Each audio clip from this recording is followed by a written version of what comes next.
This is the history of tennis. Tennis is proper old, like 12th century France old. But tennis wasn't always called tennis. Originally, it was called jeu de paume.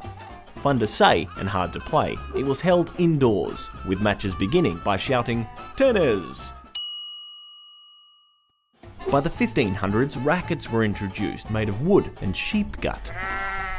The French couldn't get enough of jeu de paume. These two kings died shortly after playing, so they probably loved it a little bit less. But over in England, and hearing of its conquest of French kings, Henry VIII held the first jeu de paume tournament in 1740. Back across the pond, the French Revolution kicked off on a jeu de paume court, which didn't turn out well for another French king. By the 19th century, we saluted Charles Goodyear, inventor of vulcanized rubber. The tennis ball was born.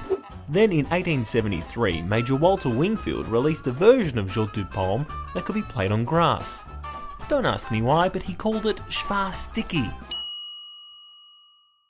In 1877, the All England Club held the first Wimbledon tournament, with Spencer Gore taking out the prize of 12 whole guineas. By 1882, the net was lowered and overarm serving was allowed.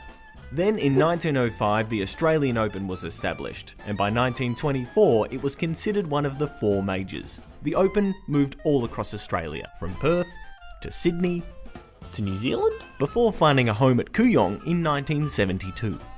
By 1988, the Australian Open had revived the sport's jeu de paume heritage and was being played indoors, where the traditional grass court was traded in for hard court, which in 2008 turned blue.